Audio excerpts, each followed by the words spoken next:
স্বাগতম সবাইকে। তোমরা যারা সপ্তম শ্রেণীতে পড়াশোনা করছো, সো আশা করছি তোমরা সবাই ভালো আছো।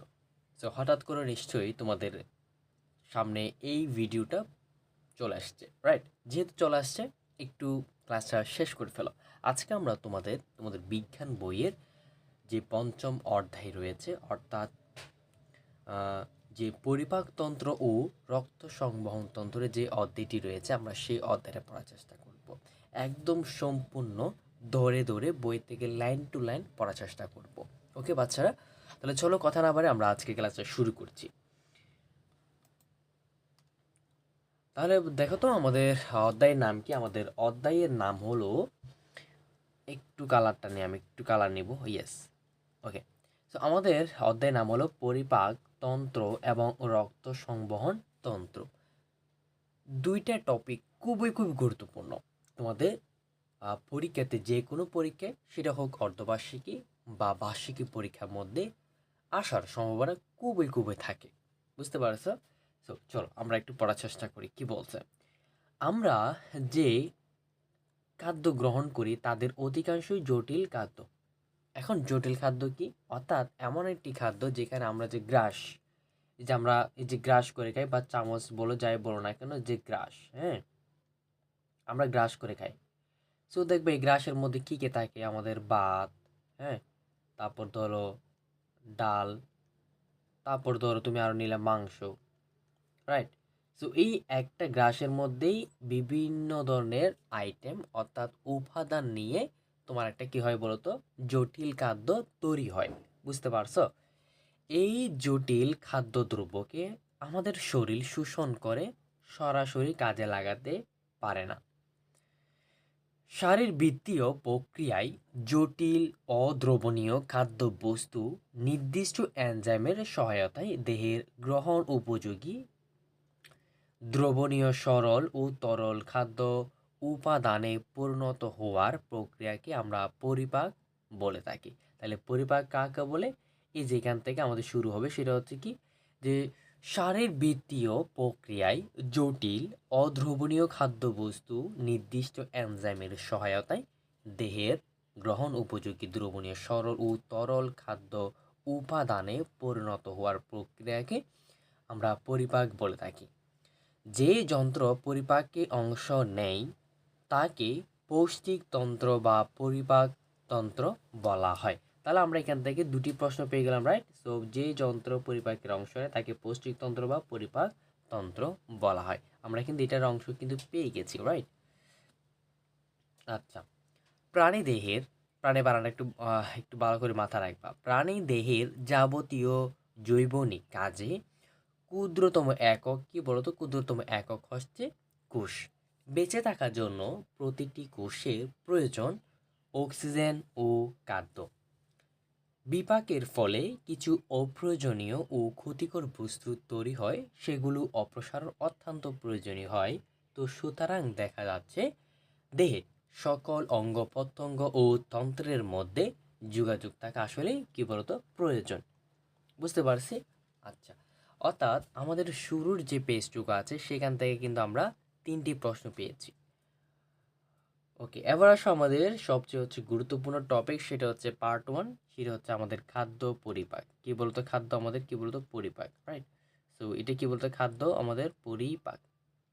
দেখা যাচ্ছে কিনা? হ্যাঁ, দেখা যাচ্ছে। বেঁচে থাকার জন্য আসলে আমাদের খাদ্য প্রয়োজন হয়।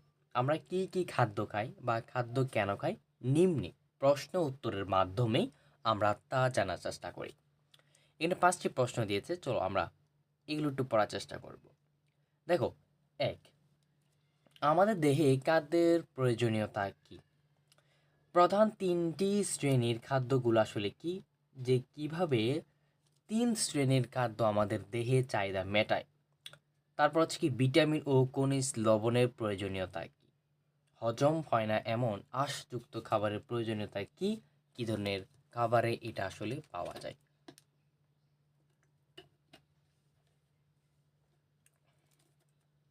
তোমরা এই প্রশ্নগুলোর উত্তর জেনেছ আসলে ষষ্ঠ শ্রেণীর বিজ্ঞান বইয়ের ত্রয়োদশ অধ্যায়তে। ঠিক আছে? এই অধ্যায়ে আমরা দেহের খাদ্যের কি পরিবর্তন ঘটে তা জানব। অর্থাৎ আমরা যখন খাবার খাই, খাবার খাওয়ার পরে আমাদের অভ্যন্তরে কিভাবে কাজ করে, পরিপাকতন্ত্রে কিভাবে কাজ করে, খাবারটা কিভাবে যায়, কোথায় যায় এবং কোথায় গিয়ে পৌঁছায়, কিভাবে প্রসেসিং হয়, এইসব বিষয়গুলো কিন্তু আমরা আজকের পাঠে জানার চেষ্টা করব। যেমনটা দেখো, আমরা মুখ দিয়ে খাবার খাই, খাদ্য গিলে ফেলার পর আমরা খাদ্যকে কি করি আর দেখতে পাই না। হ্যাঁ, মুখে আসা পর্যন্ত আমরা কিন্তু খাবারটুকু দেখতে পাই, বাট যখনই আমরা চিবোতে থাকি, আমরা যখন গ্রাসটা গ্রহণ করতে থাকি তখন থেকে কি হয় বলতো, আমাদের তখন আর খাবার দেখা যায় না। কয়েক ঘন্টার মধ্যেই এই খাদ্য পরিপাক হয়ে সরল উপাদানে পরিণত হয়, যা দেহে শোষণে অংশ নেয়। তাহলে প্রথমে দেখো জটিল থেকে, জটিল খাদ্য থেকে, হ্যাঁ, জটিল খাদ্য থেকে কিসে খাদ্য পরিণত হয় বলতো, সরল খাদ্য। জটিল খাদ্য থেকে কোথায় খাদ্য পরিণত হয়, আমাদের সরল খাদ্যে পরিণত হয়। জটিল খাদ্য থেকে সরল খাদ্যে পরিণত হয়। ওকে, সো হজম না হওয়া অপ্রয়োজনীয় বস্তুগুলো দেহ থেকে মল রূপে বের হয়ে যায়। কী রূপে বলতো, মল রূপে আমাদের বের হয়ে যায়। সো দেহের কি মানে হজম না হওয়া অপ্রয়োজনীয় যে বস্তুগুলো হবে সেগুলো হচ্ছে আমাদের দেহ থেকে মল রুমে বের হয়ে যায়। সো দেহের ভিতর খাদ্যর যে পরিবর্তন ঘটছে তার উপর আমাদের কোনো আসলে নিয়ন্ত্রণ নেই। সুস্থ দেহে এই কাজটি আপনা আপনি ঘটে, মুখ দিয়ে খাদ্য গ্রহণ এবং খাদ্যের অপ্রয়োজনীয় অংশ উৎকৃষ্ট হিসেবে পায়ুপথে বের করে দেওয়া, এইটুকু আমরা দেখেছি। সো এই দুটি ঘটনার মাঝখানে খাদ্যের কি পরিবর্তন ঘটেছে একটু দেখি। যে সকল অঙ্গ, খেয়াল করো, যে সকল অঙ্গ খাদ্যের এই পরিবর্তন ঘটাতে অংশ নেয় তাদেরকে বলা হয় পৌষ্টিক তন্ত্র বা পরিপাক তন্ত্র বলা হয়। দাগায় ফেলবা, রাইট? সো আমরা যে খাবার খাই তার পরিপাক আরম্ভ হয় মুখগহ্বর থেকে। কোন গহ্বর থেকে? মুখগহ্বর থেকে। সো মুখগহ্বরের ভিতরে খাদ্যের কি পরিবর্তন ঘটে তা আমরা নিম্নে পরীক্ষণ দ্বারা নিজেরা কিন্তু দেখতে পারি। ওকে, এখানে তোমাদের একটা পরীক্ষামূলক দেওয়া হয়েছে, যেমনটা দেখো। সো পরীক্ষণটি করার জন্য দুইজন ছাত্রছাত্রীর দরকার হবে। তাদের একজনের মুখে টোস্ট বিস্কুট বা শুকনো রুটি বা সেদ্ধ আলু ভাত নিয়ে চিবাতে বলো। চিবানোর পর খাবারটুকু সরাসরি না গেলে কিছুক্ষণ মুখের ভিতর রেখে দিলে অতঃপর ছাত্রটি তা পর্যবেক্ষণ করবে। পরে দ্বিতীয় ছাত্রটি নিজে এই কাজটি করবে, যেমন অর্থাৎ একজনে খাবার পরীক্ষাটি করবে, আরেকজন হচ্ছে খাবার থেকে এই পরীক্ষার যে প্রশ্নগুলো আছে এগুলো তোমাদের ক্লাসে করানো হবে। ঠিক আছে, এবার আসো আমাদের সবচেয়ে আরেকটি গুরুত্বপূর্ণ টপিক, সেটা হচ্ছে লালা ও এনজাইম। লালাও কি বলতো, এনজাইম। এখন মনে করো তুমি খুবই মিষ্টি পছন্দ করো, তাই না? হ্যাঁ, তোমার সামনে যদি আমি এক তালা রসগোল্লা রাখা হয়, তোমার মুখের ভেতর কোনো পরিবর্তন লক্ষ্য করছে কিনা? সো তোমার মুখের ভেতর কোনো পানির মতো তরল পদার্থের উপস্থিত অনুভব করছো কিনা? বা হাতের আঙ্গুল দিয়ে জিহ্বা স্পর্শ করে দেখো কিছুটা তরল পদার্থ নাও, আসলে এর বর্ণ কেমন। উপরে পরীক্ষা থেকে যা জানলাম তা নিম্নের বর্ণনার সাথে মিলিয়ে নেই। আমরা মুখ দিয়ে যা খাবার খাই, আমাদের মুখ দিয়ে আমরা তা দাঁত দিয়ে কি করতে থাকি, চিবোতে থাকি। জিহ্বা খাবারগুলোকে নেড়ে চেড়ে দেয় যেন এগুলো ভালো করে চিবাতে বা চিবানো যায়। মুখের মধ্যে এই খাবারগুলো আসলে লালার সাথে মিশ্রিত হয়। লালা হচ্ছে এক প্রকার বর্ণহীন তরল পদার্থ। তাহলে লালা কি? লালা হলো এক প্রকার বর্ণহীন তরল পদার্থ। মুখের পিছনে অবস্থিত লালা গ্রন্থি থেকে লালা নিঃসৃত হয়। তাহলে লালা কোথা থেকে হয়? লালা গ্রন্থি থেকে লালা নিঃসৃত হয়। খাদ্য পরিপাকে লালার বিশেষ ভূমিকা রয়েছে। এখন লালা খাদ্যবস্তুকে পিচ্ছিল করে ও গিলতে কি করে সাহায্য করে। তার লালা খাদ্যবস্তুকে কিভাবে সাহায্য করে? পিচ্ছিল করবে অ্যান্ড দেন গিলতে সাহায্য করবে।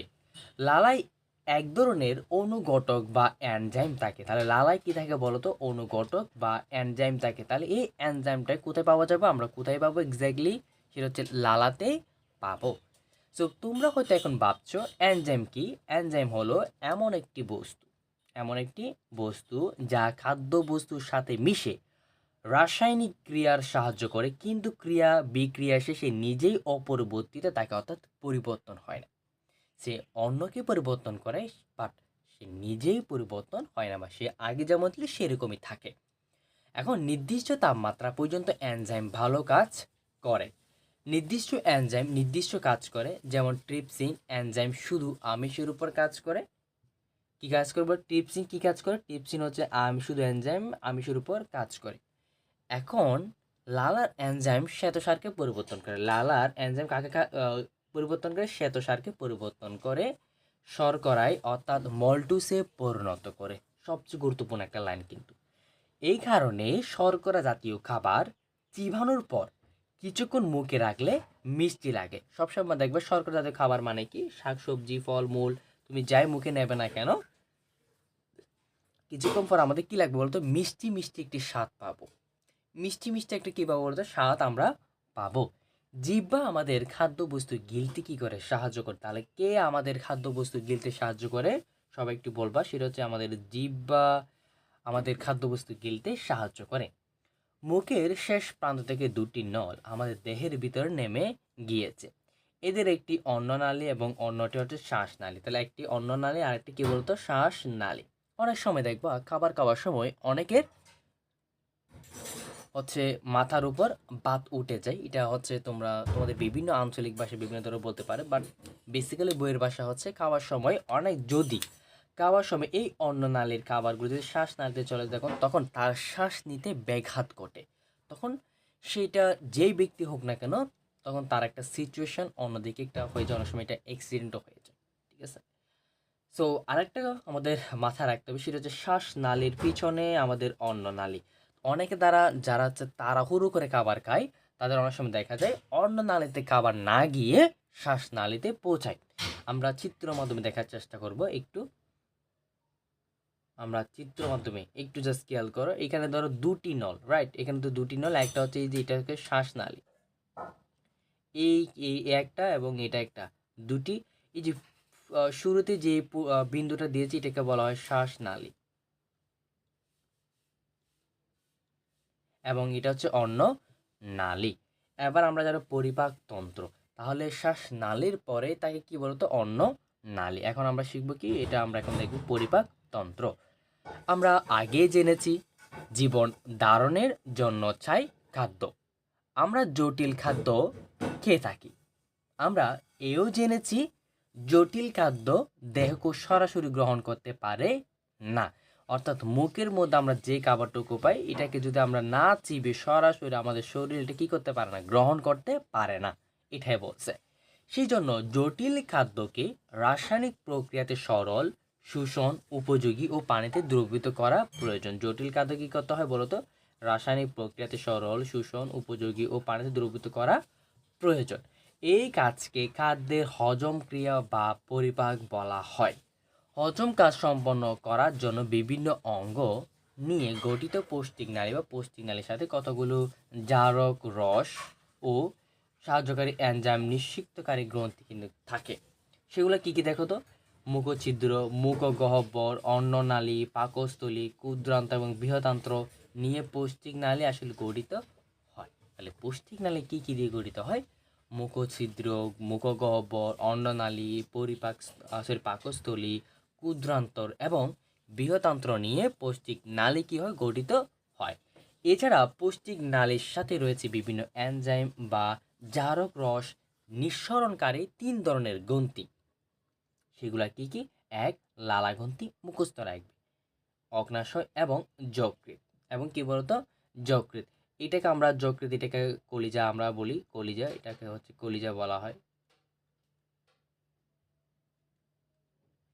কলিজা বলা হয়।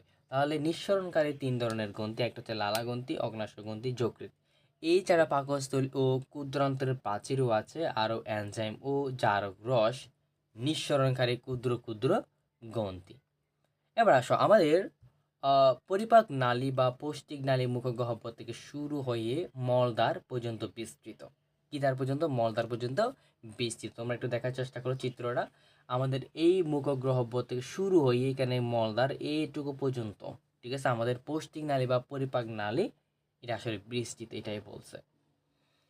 দেখো মুখছিদ্র, মুখছিদ্র, মুখছিদ্র থেকে কিন্তু পরিপাক নালী শুরু। মুখছিদ্র থেকে কি বলতো, সরি, পরিপাক নালী শুরু। এগুলো তোমাদের অনুধাবন আসবে।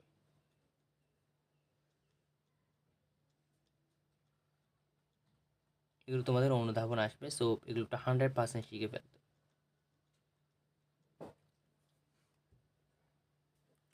মুখছিদ্রের পরে মুখগহ্বরের অবস্থান। সামনে দাঁত সহ দুটি চোয়াল দ্বারা মুখগহ্বর বেষ্টিত। মুখছিদ্রের পরে মুখগহ্বরের অবস্থান। সামনে দাঁত সহ দুটি চোয়াল দ্বারা মুখগহ্বর বেষ্টিত। তো এর উপরে রয়েছে তালু এবং নিচের দিকে রয়েছে মাংস জিহ্বা, ঠিক আছে। তো এটা আমরা সবাই জানি, যেহেতু সচরাচর এটা হচ্ছে আমাদের মুখের ভিতর থাকে, তাই না? তো সেই ক্ষেত্রে এটা আমাদের কি থাকে বলতো, এটা আমরা জানি মুখগহ্বর আমাদের মুখ আর কি। একটু দেখো যে দাঁত যখন খাদ্যবস্তু কেটে ছোট ছোট করে পেষণে সাহায্য করে, এই সময় জিহ্বা খাদ্যবস্তুর স্বাদ গ্রহণ করে এবং খাদ্যবস্তুকে বারবার দাঁতের দিকে পাঠিয়ে দেয়। তাহলে দাঁতের দিকে কে পাঠিয়ে দেয় বলতো? সেটা তো আমাদের সবচেয়ে একদম প্রিয়, যেটা বলি বন্ধু, যদি বলতে বন্ধু বলো তাহলে এটাকে কে বলতো? জিহ্বা।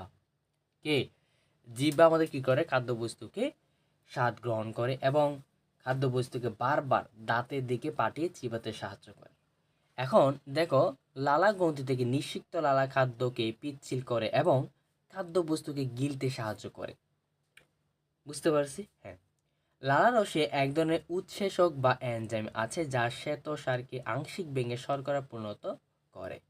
তো মানুষের রাস্তায় দাঁতের সংখ্যা হচ্ছে 32টি, প্রতি চুয়ালে 16টি করে থাকে।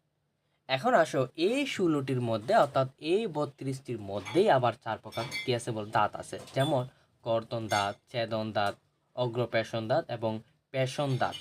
কি কি বলতো? কর্তন দাঁত, ছেদন দাঁত, অগ্রপেষণ দাঁত, পেষণ দাঁত। এখন কর্তন দাঁত কি? কর্তন দাঁতের কাজ হলো ছোট ছোট করে কাটা, মানে কর্তনের কি? ছোট ছোট করে কাটে। ছেদন দাঁত কি? ছেদন দাঁত হলো মাংস ও অন্যান্য শক্ত জিনিস চিরা এবং কাটা। অগ্রপেষণ কি? খাদ্যবস্তু চর্বণ বা পেষণ করা। তাহলে পেষণ দাঁত কি? সেটা চিবাতে এবং পিষতে সাহায্য করে। এখন আমরা চিত্র দেখার চেষ্টা করব। এখন কর্তন দাঁত দেখো, এই দুটো কর্তন দাঁত এবং এইখান থেকে এগুলো হচ্ছে কর্তন দাঁত, ঠিক আছে। এইগুলো হচ্ছে কর্তন দাঁত, অর্থাৎ টোটাল 5টি। কয়টি বলতো? 5টি। তাহলে ছেদন দাঁত কয়টি? একটা, দুইটা। তাহলে কর্তন দাঁত কয়টা পেলাম আমরা? কর্তন দাঁত পেলাম 5টা, ছেদন দাঁত পেলাম কয়টি? 2টি, ঠিক আছে। এবার আসো অগ্রপেষণ, এইখানে 2টা, এইখানে হচ্ছে 2টা, টোটাল কয়টা পেলাম আমরা? যে 5 যোগ 2 যোগ কত?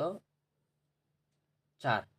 তারপরে পেষণ দাঁত, পেষণ দাঁত আছে এখানে 2টা, এখানে 2টা, 4টা। আক্কেল দাঁত আছে 2টা, ঠিক আছে। এখানে হচ্ছে 4টা যোগ কত? 2।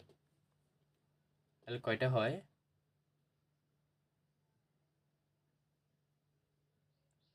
6টা, 10। আচ্ছা, এখানে কি কোথাও কি ভুল হয়েছে? 4টা হবে মনে হয়। হ্যাঁ, 12 যোগ কত? যোগ হচ্ছে 4, টোটাল কয়টা হয়? 16টা। হ্যাঁ, পেয়েছি।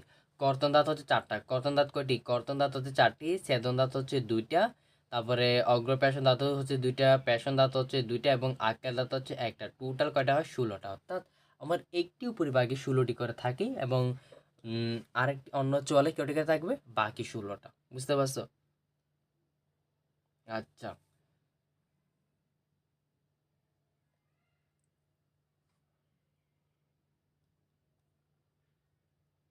3 নাম্বারটা দেখো, গল্পে মুখগহ্বরের পরে অবস্থান। মুখগহ্বরের পরেই অবস্থান, এর মাধ্যমে খাদ্যবস্তু মুখগহ্বর থেকে অন্য নালী বা গ্রাস নালীতে যায়। গলবিলের কোনো এনজাইম নিষিক্ত হয় না, তাই এখানে কোনো খাদ্যবস্তু পরিপাক হয় না, মানে সরাসরি এই নলটা দিয়ে হচ্ছে পরিপাকতন্ত্রে চলে যায়। এবার আসে 4 নম্বর অন্ননালী। গলবিল ও পাকস্থলীর মাঝখানে জায়গা হচ্ছে এর অবস্থান। খাদ্যবস্তু এর ভিতর দিয়ে গলবিল থেকে পাকস্থলীতে যায়। পাকস্থলী অন্ননালী ও ক্ষুদ্রান্তের মধ্যবর্তী স্থানে এর অবস্থান। গলবিল ও অন্ননালীর ক্রমসংকোচনের ফলে পিচ্ছিল খাদ্যবস্তু এখানে এসে জমা হয়। পাকস্থলী আকৃতির থলির মতো এর প্রাচীন ব্যাস, পুরু ও পেশীবহুল্য। পাকস্থলীর প্রথম ও শেষ অংশের পেশীবলয় রয়েছে। পাকস্থলীর প্রাচীরে গ্যাস্ট্রিক গ্রন্থি নামে প্রচুর গ্রন্থি থাকে। এখানে খাদ্য সামাজিক জমা থাকে। গ্যাস্ট্রিক গ্রন্থির পাচক রস পরিপাকে সাহায্য করে। ক্ষুদ্রান্ত ক্ষুদ্রান্ত হলো পাকস্থলীর পরবর্তী অংশ। এটা পরিপাক নালীর সবচেয়ে দীর্ঘ অংশ। ক্ষুদ্রান্তর অংশের মধ্যে 3টা অংশ থাকে। এক হচ্ছে ডিউডেনাম, জেজুনাম, ইলিয়াম। সবচেয়ে এটা একটু মুখস্থ রাখবা। সব দেখবে এখান থেকে তোমাদের হচ্ছে অনুধাবন কোয়েশ্চেনগুলো দেবে। বুঝতে পারছো? আমি যদি এখানে স্কিপও করি তোমরা একটাও স্কিপ করবা না। তারপর দেখো ডিউডেনাম। ডিউডেনাম কি বলছে? এটি ক্ষুদ্রান্তের প্রথম অংশ। পাকস্থলীর পরের অংশ দেখতে ডয়ের মতো। কিসের মতো? ডয়ের মতো আকৃতি। পিত্তথলি থেকে পিত্তরস এবং অগ্নাশয় থেকে অগ্নরস নালীর মাধ্যমে এসে খাদ্যের সাথে মিশে এই রসগুলোকে পরিপাকের অংশ নেয়। এখন দেখো এই ডিওড্রামে আমিষ, শর্করা, স্নেহ অর্থাৎ আমাদের মুখ্য উপাদান, এগুলোকে বলা হয় কি বলতো? মুখ্য উপাদানগুলা পরিপাকে ঘটে। কোথায় ঘটে বলতো? ডিওড্রামে। জেজুনামটা কি? এটা হচ্ছে ডিওড্রাম বা ইলিয়াসের মাঝখানের অংশ।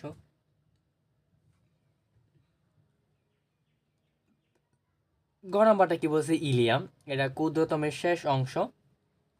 যে ইলিয়ামের ভেতরে প্রাচীরে শোষণ যন্ত্র, ব্যাপন পদ্ধতিতে শোষণ খাদ্য সমাদার জন্য প্রাচীরের গায়ে আঙ্গুলের মতো প্রকৃত অংশ থাকে। এদের বিলাই বা বিলাস বলে। বিলাই বা কি বলে? বিলাস বলে ইলিয়ামের। এটি হজমের পর খাদ্যের সারাংশ বিলাস গাত্র দ্বারা রক্তে কি হয় বলতো? রক্ত হচ্ছে আমাদের শোষিত হয়। ওকে, এবার আমরা 7 নম্বর দেখবো, সেটা হচ্ছে বৃহদান্ত্র। 99% কি বলছে? ক্ষুদ্রান্তের পরেই বৃহদান্ত্রের কাজ শুরু। এটা ইলিয়ামের পর থেকে পায়ুপথ পর্যন্ত বিস্তৃত। ক্ষুদ্রান্ত ও বৃহদান্ত্রের সংযোগস্থলে একটি ডাবল বা কপাটিকা থাকে। লম্বা এটি ক্ষুদ্রান্ত থেকে ছোট, কিন্তু ভিতরে ব্যাস ক্ষুদ্রান্তের ব্যাসের থেকে বড়। তাহলে কার ব্যাস কার থেকে বড়? সেটা হচ্ছে বৃহদান্ত্রের। ক্ষুদ্রান্তের ব্যাসের চেয়ে কি বলতো? বড় হয়। সো বৃহদান্ত্রের 3টি অংশ। একটা হচ্ছে সিকাম, সিকাম কোলন, মলাশয়। সিকাম কোলন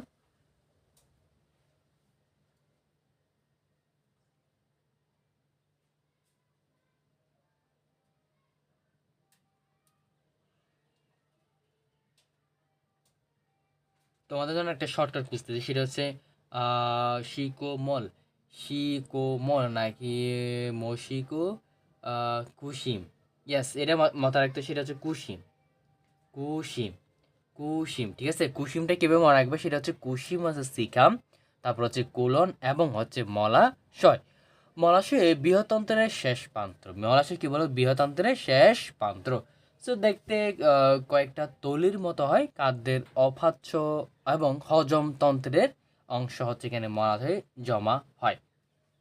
তারপরে দেখো মলাশয় এখানে একটা কথা বলছে, এটা একটা যকৃৎ। আমি যকৃৎ নিয়ে বলি, ঠিক আছে? যকৃৎটা কি আসলে দেখো, দেহের সবচেয়ে বড় গ্রন্থি কি বলতো? যকৃৎ। এটা সবচেয়ে তোমাদের এমসিকিউ দিবে এটা। সো যকৃৎ থেকে পিত্তরস তৈরি হয়। পিত্তরস পিত্তথলিতে জমা থাকে। সো হজমের সময় পিত্তথলি দিয়ে পিত্তরস ডিওডেনামে এসে খাদ্যের সঙ্গে মিশে পিত্তরস স্নেহ জাতীয় খাদ্য হজমে সাহায্য করে। তাহলে যকৃৎ অর্থাৎ পিত্তরস কি জাতীয় খাবার খেতে হজমে সাহায্য করে? সেটা হচ্ছে স্নেহ জাতীয় খাবার। স্নেহ জাতীয় কি বলতো? খাবার। সেটা হচ্ছে অগ্নাশয়। এখন আমরা কি দেখবো? এখন অগ্নাশয় দেখবো। বেশ কয়েকটি এনজাইম অগ্নাশয়ে তৈরি হয়। সো এদের মধ্যে আছে অ্যামাইলেজ, ট্রিপসিন, কাইমোট্রিপসিন, তারপর হচ্ছে লাইপেজ, অন্যান্য। সো এরা ডিউ নামে এসে খাদ্যের সঙ্গে মেশে এনজাইমের শর্করা জাতীয় খাদ্য বা ট্রিপসিন অথবা হচ্ছে কাইমোট্রিপসিন আমিষ জাতীয় কি জাতীয় আমিষ জাতীয় খাবার বা লাইপেজ স্নেহ জাতীয় খাবার হজমে সাহায্য করে। তাহলে অগ্নাশয় আমিষ এবং স্নেহ জাতীয় খাবার খাদ্য হজমে কি করে বলতো সাহায্য করে। গ্যাস্ট্রিক গ্রন্থিটা কি? গ্যাস্ট্রিক গ্রন্থি হলো পাকস্থলীর ভিতরে প্রাচীরে থাকে। গ্যাস্ট্রিক গ্রন্থি কোথায় থাকে? পাকস্থলীর ভিতরে প্রাচীরে থাকে। এই গ্রন্থি নিঃসরণের নাম হচ্ছে গ্যাস্ট্রিক রস বা পাচক রস। সো আন্তরিক গ্রন্থি সেটা হচ্ছে ক্ষুদ্রান্তে প্রাচীরে বিলাসে প্রচুর আন্তরিক গ্রন্থি থাকে। এই গ্রন্থি নিঃসরণ রসের নাম হচ্ছে আন্তরিক রস। কি রস বলতো? আন্তরিক রস। এখন বৃহদন্ত্র মানে কি? বৃহদন্ত্রের খাদ্য হজম হয় না, এখানে কোনো জারক রস বা এনজাইম তৈরি হয় না। মাথা রাখবে সবসময়। বৃহতন্ত্র মূলত খাদ্যের জলীয় অংশ থেকে পানি শোষণ করে। তাহলে বৃহতন্ত্র মূলত কি বলতো? বৃহতন্ত্র মূলত খাদ্যের জলীয় অংশ থেকে, তুমি যেসব খাবার খাই দেখবা ফল ফ্রুটের যে অংশ দেখবা আমাদের মূলত জলীয় অংশ থাকে। ওয়েট, ইয়েস, জলীয় অংশ থাকে, সেখান থেকে সে কি করবে? পানি শোষণ করবে। সে কি করবে? পানি শোষণ করবে। এখন সবসময় মাথা রাখবে সে বৃহতান্ত্রে ইকুলি নামক ব্যাকটেরিয়া আঁশতাদি খাদ্যের গাজন ঘটায়। এটা একটা প্রক্রিয়া, গাজন প্রক্রিয়া বলা হয়। এই প্রক্রিয়া কিন্তু মাথা রাখবা, ঠিক আছে? ওকে। সো এখন আমরা দেখব সাধারণ রোগ এবং প্রতিকার। সো এইখান থেকে তোমাদের সৃজনশীল আসে একদম 100%। সো সৃজনশীল সৃজনশীল মাথা রাখবো। সো সাধারণ রোগ ও প্রতিরোধ। সো আমাদের কয়েকটা আছে, একটা দুইটা তিনটা আছে। সো তিনটা আছে, তিনটা। এক, গ্যাস্ট্রিক। গ্যাস্ট্রিকের মধ্যে আমরা কি কি দেখতে পাচ্ছি দেখো। গ্যাস্ট্রিকটা কি? সাধারণত বেশি বেশি যদি মশলা জাতীয় খাবার খাই। সো সাধারণত যদি আমরা বেশি মশলা এবং তেলযুক্ত খাবারটা খেয়ে থাকি তাহলে আমাদের গ্যাস্ট্রিকটা হবে।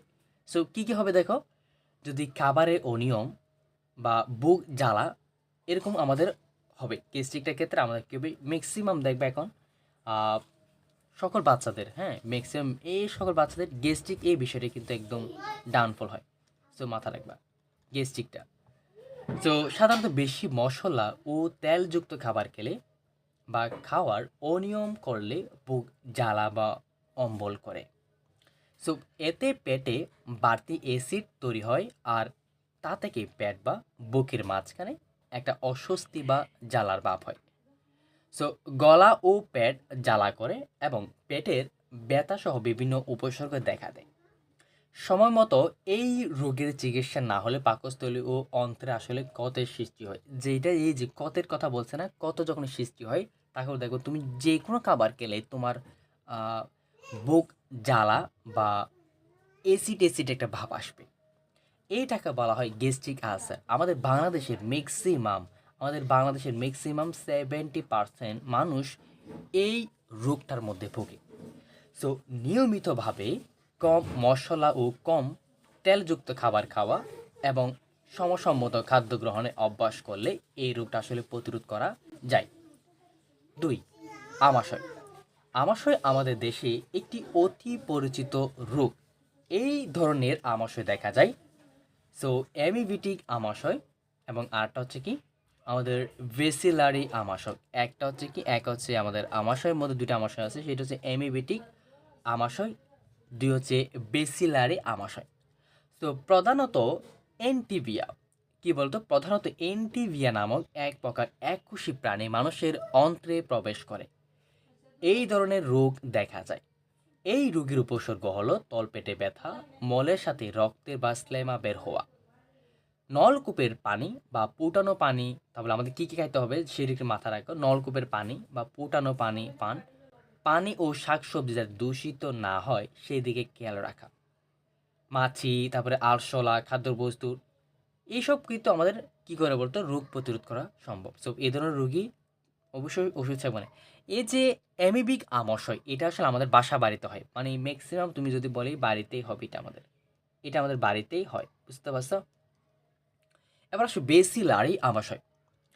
সিগেলা নামক এক ধরনের, মাথা রাখবা, এমিবেটিক আমাশয় কিন্তু এন্টিমিয়া হয়েছিল। আর খতে কি সিঘেলা সিঘেলা নামক এক ধরনের ব্যাকটেরিয়া অন্ত্রকে কি করে আক্রমণ করে, সবসময় অন্ত্রকে কিন্তু আমন্ত্রণ করে, মানে আক্রমণ করতেছে। সো আমরা সরেয়াতে অন্ত্র এবং সরেয়াতে আমাশয়, এটা সবসময় মাথার মধ্যে রাখবা বাচ্চারা। এই ধরনের আমাশয় হয়। জীবাণু বৃহদান্ত্র ঝিল্লিকে আক্রমণ করে। কোথায় আক্রমণ করে? ঝিল্লিতে কিন্তু আক্রমণ করে, ফলে বারবার পায়খানা এবং পায়খানার সাথে স্ল্যামা একটা, এটা হচ্ছে একটা পদার্থ, পিচ্ছিল ধরনের একটা পদার্থ বের হয়। সো অনেক সময় এটি রক্ত যায়, অনেক সময় দেখবা একদম আমাদের মানে মলের সাথে রক্ত যায়। এটা আসলে কি বলতো, এটা আসলে বলা হয় বেসিলারি আমাশয়। সো এই জন্য এই রোগটাকে বলা হয় রক্ত আমাশয় বলা থাকে। সো আমি বারবার বলবো এই আমাশয় এই টপিকটার থেকে তোমাদের সৃজনশীল আসবে, যেটাকে সিকিউ বলে আর কি বাচ্চারা। সো এইটা খুবই খুবই ভালো করে পড়ে ফেলবা, বুঝতে পারছো? আচ্ছা, এবার আসো আমাদের কোষ্ঠকাঠিন্য। আমরা এটা সবাই শুনেছি কম বেশি, এটা আমরা সবার সাথে পরিচিত। সো কোষ্ঠকাঠিন্য সেটা হচ্ছে কি? কোষ্ঠকাঠিন্য আসলে প্রকৃতপক্ষে কোনো আসলে একটা রোগ নয়। বিভিন্ন কারণে কোষ্ঠকাঠিন্য হতে পারে, যেমন পৌষ্টিক নালীর মধ্য দিয়ে খাদ্যবস্তু যদি ধীরে ধীরে হজম শক্তি তোমার যদি কম হয়, সেক্ষেত্রে আমাদের পৌষ্টিক নালীকে কোষ্ঠিক কাঠিন্য হতে পারে। যেমন কাঁচা ফলমূল ও শাকসবজি না খাওয়া, পায়খানা ব্যাগ পেলে সঙ্গে সঙ্গে পায়খানা না বসা, ঠিক আছে? অনেকে দেখবা বিভিন্ন কারণে যখন হচ্ছে তাদের মল বা পায়খানা পায়, তারা হচ্ছে পায়খানাতে যায় না বা মল ত্যাগ করতে যায় না, তখনই কিন্তু কোষ্ঠকাঠিন্য, মানে আমাদের মলগুলো হচ্ছে শক্ত হয়ে যায়, যেটা একদম সিম্পল যদি বলি এরকম হয়ে যায়।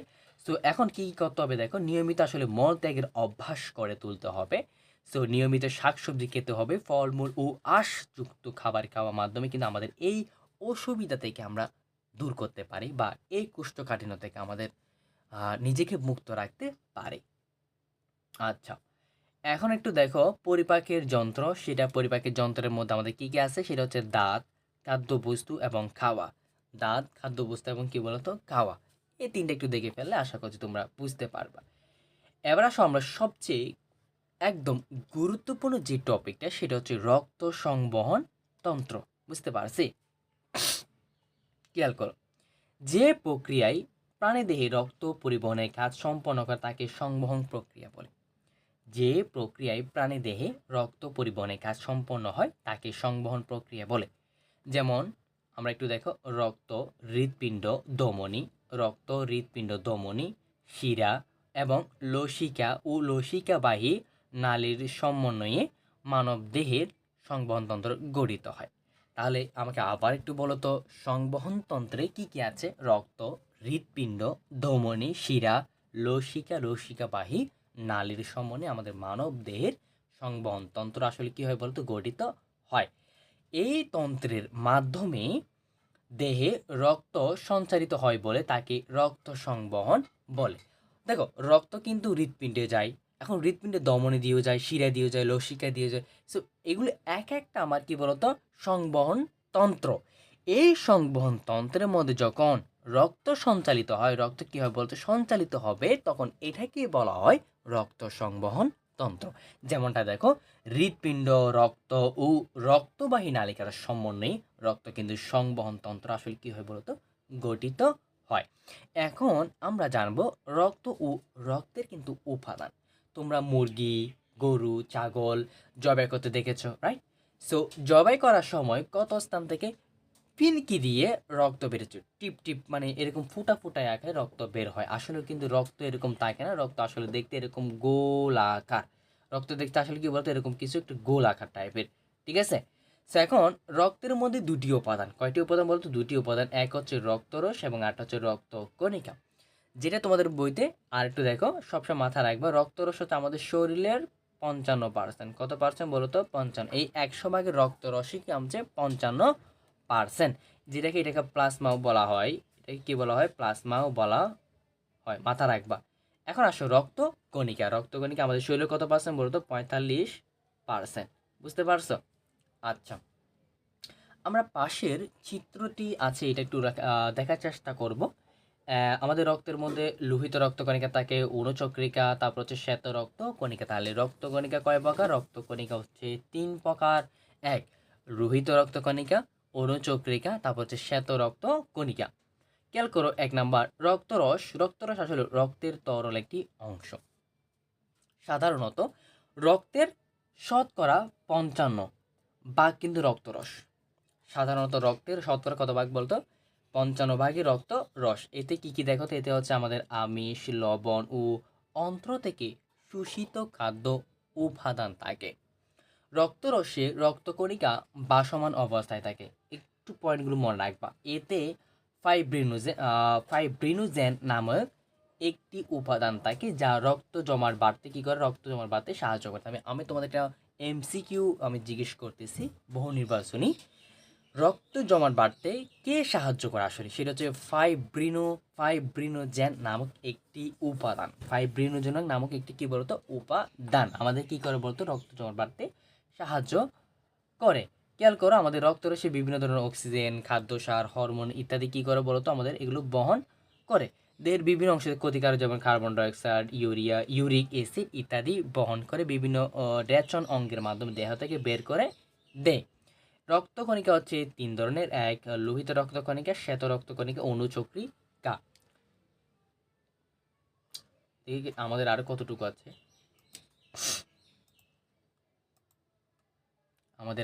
আছে? একটু দেখি। আমাদের আর বেশি নাই, আমরা একটু অল্প। আর একটু ধৈর্য ধরে তোমরা ক্লাসটি দেখার চেষ্টা করো। দেখো, লোহিত রক্তকণিকা। আসলে লোহিত রক্তকণিকা হচ্ছে রক্তের রং লাল দেখায়। এর মধ্যে হিমোগ্লোবিন নামক একটি রঞ্জক পদার্থ থাকে। হিমোগ্লোবিনের সাথে অক্সিজেন কি বলতো? হিমোগ্লোবিনের সাথে অক্সিজেন কি হয়? সরি, এখানে অক্সিজেন কি হয় বলতো? অক্সিজেন যুক্ত হয়ে দেহকোষে পৌঁছায়। লোহিত রক্তকণিকা হচ্ছে উভাবতল হয়। তো চাকতির মতো গোলাকার। আসলে তোমাকে দেখা না, আমাদের লোহিত রক্তকণিকা হচ্ছে এরকম একটু গোলাকার, ঠিক আছে? এইটাকে বলা হয় চাকতির গোলাকার কোষ।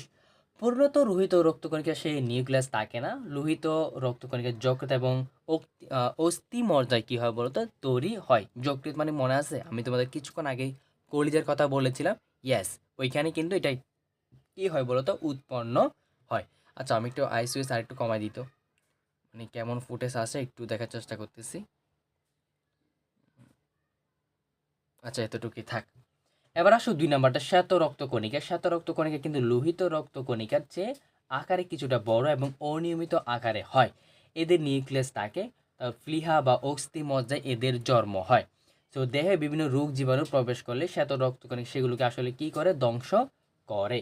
শ্বেত রক্তকণিকা দেহের প্রহরীর মতো কাজ করে। তাহলে কে প্রহরীর মতো কাজ করে? শ্বেত রক্তকণিকা আমাদের দেহে প্রহরীর মতো কাজ করে। এখন আসো অনুচক্রিকা। অনুচক্রিকা আসলে কিসের মতো? গোলাকার বা বৃত্তের মতো। এরা লোহিত রক্তকণিকার চেয়ে আকারে ছোট হয় ও নিউক্লিয়াস থাকে না। এরা আসলে গুচ্ছাকারে থাকে। এদের উৎপত্তি লোহিত অস্থিমজ্জায়। দেহের কোনো অংশ আসলে কেটে গেলে, রক্তপাত করলে সেটাকে রক্ত জমাট করলে, তাহলে এদেরকে বলা হয় প্লেট। আমরা কিছুক্ষণ আগে এখন পড়ছি না যে ফাইব্রিনোজেন, আমরা ফাইব্রিনোজেন এখানে কিছুটা পড়ে আসছি। এই যে রক্ত আসে ফাইব্রিনোজেন রক্ত জমাটে সাহায্য করে, ঠিক তেমনি অনুচক্রিকাও সেভাবে কাজ করে। রক্তের কাজটুকু কিন্তু তোমাদেরকে পড়ে ফেলতে হবে। সেটা কি? দেখো, রক্তের কাজ কি? খাদ্য পরিবহন, অক্সিজেন পরিবহন, কার্বন ডাইঅক্সাইড কি করা বলো? পরিবহন করা। সেটা হচ্ছে বর্জ্য নিষ্কাশন। এগুলো হচ্ছে রক্তের কাজ। তারপর আরও কাজ আছে, সেগুলো হচ্ছে তোমার রোগ প্রতিরোধ, তারপর হচ্ছে হরমোন প্রক্রিয়া, তাপমাত্রা নিয়ন্ত্রণ, রক্ত জমাট। এগুলো কার কাজ বলতে? এগুলো হচ্ছে রক্তের কাজ। এবার আসো আমরা রক্তনালী দেখার চেষ্টা করব। সবচেয়ে আরেকটু গুরুত্বপূর্ণ বিষয় সেটা হচ্ছে আমাদের রক্তনালী। এটা 100% বেশি বেশি পড়তে হবে। দেখো, তোমার হাতের কবজির উপরে লক্ষ্য করবা, নীল রঙের একটি নালী দেখা যায়। সো এগুলো হচ্ছে আসলে শিরা। তোমার হচ্ছে হাত, তোমার যদি এখন হাত যদি আমি ড্র করি, ধর এটা তোমার বাম হাত, ঠিক আছে? এইখানে কতগুলো শিরা দেখা যায়, এইগুলো কথা বলছে আর কি। সো শিরা, শিরা হচ্ছে এরকম। সো শিরা হচ্ছে এক ধরনের রক্তনালী। রক্তনালী কি? যে নালীর মধ্য দিয়ে রক্ত পরিবাহিত হয় তাকে রক্তনালী বলা হয়।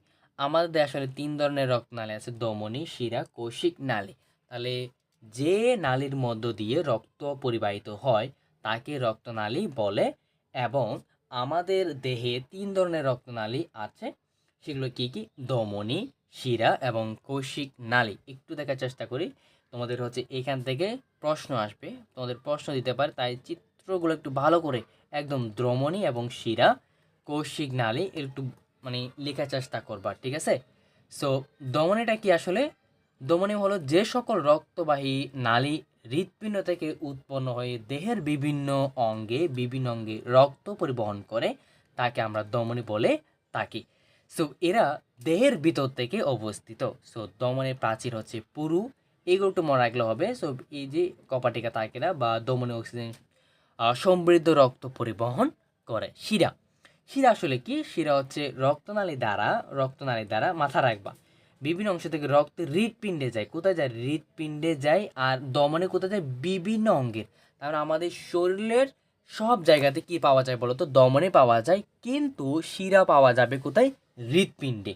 তাকে তাকে কি বলা হয় বলো তো? তাকে বলা হয় শিরা। সো শিরা প্রাচীর হচ্ছে অপেক্ষাকৃত পাতলা। সো এদের গহ্বরটি বড় এবং গহ্বরের প্রাচীর দ্বারে কপাটিকা থাকে। আমাদের কিন্তু ধমনীতে কপাটিকা থাকেই না। তাই মানে আমরা তুলনাগুলো একটা শিখলে আরেকটা লিখতে পারবো। সো দেহের কোষিক জালিকা থেকে শিরার আসলে উৎপত্তি হয় কিছু ব্যতিক্রম ছাড়াই। আসলে সাধারণত কার্বন ডাইঅক্সাইড যুক্ত রক্ত পরিবহন করে। তাহলে ধমনী কি করে বলতো? ধমনী হচ্ছে অক্সিজেন রক্ত পরিবহন করে, আর শিরা হচ্ছে কার্বন ডাইঅক্সাইড রক্ত পরিবহন করে। আচ্ছা, 3 নাম্বারটা কি? 3 নাম্বারটা হচ্ছে আমাদের কৌশিক নালী ধমনী ক্রমণীয় শাখা প্রশাখায় বিভক্ত হয়ে শেষ পর্যন্ত অতি শুষ্ক নালী তৈরি করে। এই শুষ্ক নালীকে আমরা কৌশিক নালী বা কৌশিক জালিকা বলে। কৌশিক নালী থেকে শিরা উৎপত্তি এক স্তর বিশিষ্ট পাতলা বা এপিথেলিয়াল কোষ দিয়ে কৌশিক নালীর প্রাচীর থাকে, এটা আসলে অবস্থান করে। সো তোমরা একটু নির্দ্বিধায় এইটা একটু পূরণ করে ফেলবা। দেখো কপাটে কিন্তু দৈর্ঘ্যতে থাকে না, শিরাতে থাকে। যেমন গহ্বর, প্রাচীর, হ্যাঁ অবশ্যই এটা লিখবা। পুরু, তার অক্সিজেন পরিবহন করে ধমনী, শিরা কিন্তু পরিবহন করে না। কার্বন ডাইঅক্সাইড কে পরিবহন করে? আমাদের শিরা পরিবহন করে। আচ্ছা, হৃৎপিণ্ড। সো আর একটা হচ্ছে একদম গুরুত্বপূর্ণ আমাদের বিষয়, 100% দেখবা, 100%, ঠিক আছে ভাইয়া? হৃৎপিণ্ড বক্ষ গহ্বরের বাম দিকে, খেয়াল করো, বাম দিকে 2টা ফুসফুস এবং মাঝখানে আমাদের মোচা আকৃতি অঙ্গ থাকে। সো এটা আসলে এটাকে বলা হয় পেরিকার্ডিয়াম নামে 2টি স্তর থাকে, একটা হচ্ছে পাতলা আবরণ। হৃৎপিণ্ডের হৃৎপিণ্ডি দ্বারা হচ্ছে গঠিত। হৃৎপিণ্ডের হৃৎপিণ্ডি দ্বারা কি বলতো গঠিত হয়? এখন হৃৎপিণ্ডি এক ধরনের স্বাধীন ঐনচিক পেশি। এখন স্বাধীন ঐনচিক পেশি মানে কি? যেগুলো হচ্ছে আমরা হচ্ছে নিজেরা নিয়ন্ত্রণ করতে পারি না। নৈচিক পেশি মানে কি? যেগুলো হচ্ছে আমরা নিয়ন্ত্রণ করতে পারি, যেমন হাতের শিরাগুলো বা হাত, এগুলো হচ্ছে আমাদের নিয়ন্ত্রণ করতে পারি। আর ঐনচিক শিরাগুলো হচ্ছে যেগুলো হচ্ছে আমরা নিজেরা নিয়ন্ত্রণ করতে পারি না, অর্থাৎ আমার শরীরের মধ্যে যে শিরা উপশিরা রয়েছে সেগুলো আর কি, ঠিক আছে? যা কারোর নিয়ন্ত্রণ ছাড়া নিজে নিজে সংকোচন বা প্রসারণ সক্ষম। অবশ্যই জেনে রাখবে সেটা প্রতি মিনিটে 72 বার হৃৎপিণ্ড সংকুচিত ও প্রসারিত হয়। তুমি তোমার বুকের মাঝখানে হাতটা রাখো, একটা দুকদুকানি বা কোনো স্পন্দন টের পাচ্ছ কিনা? কেন এমন ঘটে? হৃৎপিণ্ডের সংকুচন ও প্রসারণের ফলে এই রূপ ঘটে। এটাকে বলা হয় হৃদস্পন্দন। হৃদস্পন্দন কি বা কাকে বলে তোমাদের কিন্তু পরীক্ষায় দিতে পারে। এখন খেয়াল করো, হৃৎপিণ্ডের হচ্ছে 3টি অংশ। কয়টি অংশ বলতে? 3টা অংশ। এক হচ্ছে বাইরের স্তর বা এপিকার্ডিয়াম, মাঝখানেরটাকে বলা হয় মায়োকার্ডিয়াম, ভিতরেরটাকে বলা হয় এন্ডোকার্ডিয়াম। আমি যদি তোমাদেরকে ধরো এই 3টা যাদের মনে থাকে না, আমি তাদেরকে একটু পড়িয়ে দিচ্ছি, খেয়াল করো। সো মাঝখানে যেহেতু বলছে, এই যে মাঝখানে এই যে মায়োকার্ডিয়াম, মায়ের মাছ এবং মায়োকার্ডিয়ামের মা, হৃৎপিণ্ড এন্ডো। এন্ডো মানে যদি আমরা ইনডোর বলি না, আমরা ইনডোরের কথা বলি, ইনডোর। এই যে ইনডোর অর্থাৎ এন্ডো, এন্ডো মানে হচ্ছে ভিতরে। তাহলে এন্ডো অর্থাৎ এই ভিতরের স্তরটাকে কি বলা হয়? এন্ডোকার্ডিয়াম। তাহলে বাইরেটাকে কি বলা হয়? এপিসকার্ডিয়াম। কি বলা হয়? এপিসকার্ডিয়াম। আশা করছি এখন বুঝতে পারবা। এই চিত্রটা অবশ্যই একটু আঁকবা তোমরা। সো হৃৎপিণ্ড আসলে এটাকে, হৃৎপিণ্ডের 4 প্রকোষ্ঠ একটি ফাঁপা অঙ্গ। হৃৎপিণ্ড আসলে কি বলতো? হৃৎপিণ্ড একটি 4 প্রকোষ্ঠ বিশিষ্ট ফাঁপা অঙ্গ। হৃৎপিণ্ডের উপরে প্রকোষ্ঠ দুটির নাম হচ্ছে ডাল অলিন্দ এবং কি বলতো? বাম অলিন্দ। সো নিচে প্রকোষ্ঠ দুটির ডান এবং বাম নিলয়। তাহলে নিচে প্রকোষ্ঠ কি থাকে? এই যে নিচের এই প্রকোষ্ঠগুলোকে আমরা নিলয় বলবো। উপরে যে প্রকোষ্ঠগুলো রয়েছে তাদেরকে অলিন্দ বলা হয়। অলিন্দ এবং নিলয়। অলিন্দের প্রাচীর হচ্ছে পাতলা এবং নিলয়ের প্রাচীর হচ্ছে পুরু। তাহলে নিলয় কোথায় থাকে? নিচে। নিচের আবরণটা কি বলতো? পুরু। হ্যাঁ, মানে একটু মোটা। বাম নিলয়ের প্রাচীর অধিক পুরু থাকে। সো নিলয় ও অলিন্দ দুটি আলাদা প্রাচীর দ্বারা পৃথক থাকে। আয়তনে অলিন্দগুলো নিলয়ের চেয়ে ছোট হয়, তার মানে অলিন্দগুলো কি বলতো, অলিন্দগুলো আকারে কি হয় বলতো, আমাদের আকারে ছোট হয়। সেক্ষেত্রে ডাল ডাল অলিন্দ ও ডাল নিলয়ের মাঝখানে ডাল অলিন্দ নিলয় ছিদ্র থাকে। তাহলে কোথায় ছিদ্র থাকে, সেটা ডাল অলিন্দ ও নিলয়ের মধ্যে ছিদ্র থাকে। ওই ছিদ্রপথে 3 কপাট বিশিষ্ট কপাটিকা থাকে। রক্ত এই ছিদ্রপথে অলিন্দ থেকে নিলয় আসলে কীভাবে প্রবেশ করতে পারে। সো যেমনভাবে বাম অলিন্দ ও নিলয়ের মধ্যে দুটি কপাট থাকবে, বিশেষ করে মাঝখানে কপাটিকা থাকে, সেই ক্ষেত্রেও বাম অলিন্দ থেকে রক্তে কেবলমাত্র কোথায় যায় বলতো, আমাদের সেটা নিলয়ে প্রবেশ করতে পারে। এখন মহাধমনী ও বাম নিলয় সংযোগস্থলে ও ফুসফুস ধমনী এবং ডান নিলয় সংযোগস্থলে অর্ধচন্দ্রিকাকৃতি কপাটিকা থাকে। এই কপাটিকাগুলো রক্তের আসল গতিপথ নিয়ন্ত্রণ করে থাকে। আচ্ছা, এখন হৃৎপিণ্ডের মাধ্যমে রক্ত সঞ্চালন, এটা একটু পড়ার চেষ্টা করতে হবে তোমাদেরকে। আসলে এই যে কিছুক্ষণ তো যা বলছি তাই কিন্তু এখানে ভাবা তোমরা। এবার আসো আমরা হৃদরোগ, ঠিক আছে, হৃদরোগ। দেখো এখানে একটা আমাদের এখান থেকে তোমাদের প্রশ্ন আসতে পারে। নোবেলি সাহেব হচ্ছে একজন কি বলতো, ব্যাংক কর্মচারী, ঠিক আছে। তিনি একজন মাঝারি গড়ালেন মোটা সোটা একটা মানুষ। তিনি মাছ মাংস তেলযুক্ত খাবার খেতে খুবই পছন্দ করেন এবং তিনি একজন ধূমপায়ী। সকাল থেকে রাত পর্যন্ত হচ্ছে একটানা পরিশ্রম করেন, পরিশ্রমের সাথেই মাত্রাতিক ধূমপানও করেন। আসলে সত্য, যারা হচ্ছে পরিশ্রম বা ক্লান্তিকর থাকে তারা কিন্তু মাত্রাতিক তো ধূমপান করে থাকে। সারাদিন হাঁটা চলা ব্যায়াম হয় না, না বললেই চলে। হঠাৎ একদিন অফিস থেকে ফেরে বুকের বাম দিকে ব্যথা অনুভব করে। এই টপিকগুলো কিন্তু মাথায় রাখবো, বুকের বাম দিকে, নট ডান দিকে কিন্তু। তাহলে কিছুক্ষণের মধ্যেই ব্যথা তীব্র হয়ে শুরু হয়, তিনি অজ্ঞান হয়ে পড়েন। অজ্ঞান হয়ে কি বলো, তার স্ত্রী তৎক্ষণাৎ তাকে হাসপাতালে নিয়ে গেলেন। ডাক্তার তাকে কিছু পরীক্ষা দিলেন এবং তিনি বললেন তিনি হৃদরোগে ভুগছেন। এখন হৃদ রোগের কারণটা আসলে কি, কারণগুলো হচ্ছে অধিক তেল ও চর্বিযুক্ত খাবার খেলে। কি খেলে বলতো, অধিকযুক্ত খাবার খেলে। তারপর হচ্ছে সুষম খাদ্য না খেলে বা সুষম খাদ্য না পেলে, ধূমপান করলে, অতিরিক্ত পরিশ্রম করলে, হাঁটা চলা ব্যায়াম কোনোটাই যদি না করে, তাহলে তার হৃদরোগের ভোগার কারণ থাকতেই পারে। এখন আসো হৃদরোগের আক্রমণ থেকে রক্ষা পাওয়ার উপায়টা কি। অধিক শর্করা ও চর্বি জাতীয় কি না খাওয়া বলতো, খাবার না খাওয়া। নিয়মিত শারীরিক পরিশ্রম করতে হবে, খেলাধুলা হাঁটা চলা ব্যায়াম, এই অভ্যাসগুলো আমাদের কি করতে হবে, গড়ে তুলতে হবে। সো নিয়মিত সুষম খাদ্য খাওয়া, ধূমপান ত্যাগ করা। ধূমপানের ফলে ধমনী গাত্র শক্ত হয়ে যায়, রক্ত প্রবাহের ব্যাঘাত হয়। অতিরিক্ত পরিশ্রম বা অতিরিক্ত মানসিক চাপ এগুলো হচ্ছে না করা। তাজা ফলমূল বা শাকসবজি খাওয়ার অভ্যাস গড়ে তোলা। দেহের ওজন হচ্ছে বাড়তে না দেওয়া। দেহের ওজন বেড়ে গেলে হৃৎপিণ্ডের উপর রক্ত সঞ্চালনের চাপ কিন্তু আসলে বেড়ে যায়। সেই ক্ষেত্রে আমাদের কি হয় বলতো, ক্ষতিগ্রস্ত হয়। আচ্ছা, এখন আমরা আমাদের এই চ্যাপ্টারটার পুরো একটা সামারি হচ্ছে এখানে আমরা দেখার চেষ্টা করছি। সেটা হচ্ছে ধমনী, শিরা, তারপর লোহিত রক্তকণিকা, অনুচক্রিকা, ঠিক আছে। তারপর হচ্ছে আর নাই, ওকে। সো আমাদের আর নাই। সো এখন দেখতে দেখতে আমাদের কিন্তু এই চ্যাপ্টারটা আমরা শেষ করে ফেললাম। এই চ্যাপ্টারটা আমরা কী করলাম মতো, শেষ করে ফেললাম। সো আশা করছি এই চ্যাপ্টারটা তোমাদেরকে বোঝাতে গেছে। এই অনুশীলনটিকেও তোমরা হচ্ছে নিজেরাই একটু সলভ করে ফেলবা। ওকে, সো ক্লাসটুকু কেমন লাগলো অবশ্যই তোমরা সেটা জানাবা। সো তোমরা এখন সপ্তম শ্রেণীতে আসো, আমার ক্লাসটা যদি ভালো লেগে থাকে অবশ্যই অবশ্যই তোমরা কমেন্টে বলে যাবা নেক্সট কোন চ্যাপ্টারে তোমাদের ক্লাস দিব। এবং তোমরা যারা নতুন, তোমাদের জন্য এই চ্যানেলটা তোমরা সাবস্ক্রাইব করে রাখবা। আমরা চেষ্টা করব তোমাদের জন্য প্রত্যেকটা বিজ্ঞানের প্রত্যেকটা চ্যাপ্টার তোমাদেরকে ক্লাস দেওয়ার জন্য। এবং সবশেষে তোমাদেরকে আরও অসংখ্য ধন্যবাদ, তোমরা একদম শেষ পর্যন্ত তোমরা ক্লাসটুকু করেছো।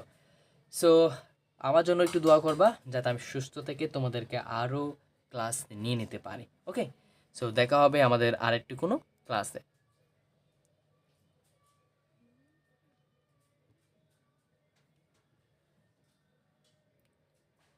হ্যালো।